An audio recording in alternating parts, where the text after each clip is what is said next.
با شما درود میگویم دوستان گرامی. وعده داده بودم که چون ماهی مبارک رمضان که در رسید برایتان قصه های رمضانی پیشنهاد میکنم. یعنی در اینجا قصه های هستند که صرف پند و اخلاقی هستند و اگر برایتان پسند آمد تا با فرجام گوش بکنه، در کامنتاریا بنویسید تا ما این گونه قصه ها را دوام بدهیم یا اینکه نه. قصه که الان من میخواهم برایتان قصه بگویم. میگن در بغداد یک پدر و یک پسر را با کدام یک جرم شاید دزدی کردن، شاید عموما با کدام یک جرم دستگیر میکنن و به قاضیات میبرند. قاضیات فرمان میبرند که هم پدر و هم پسر را باید که 100 چوبی بزنند.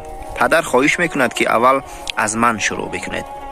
خواهشش قبول کرده میشود و اول پدر را 100 چوب میزنند و زمانی که نوبت به پسر میرسد، هر باری که فرزند را یک چوبی میزدن پدر آه میکشید و در مراتب دوم و سوم و دهم و بیستم آهش سردتر و با فغانتر میشد. قاضی از این حال متحیر شد و از پدر پرسان شد که 100 چوب خوردی، دمت فرو بود، چیزی نمیگفتی، نه آه میکشیدی نه فغان داشتی، اکنون که فرزندت را میزنیم این آه و داد و فغان چی است؟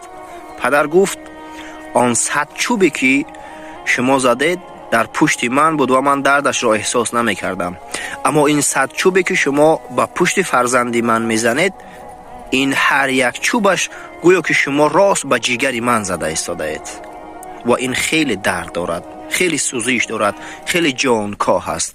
بنابراین من داد و آه و فغانم را دیگر داشته نتوانستم.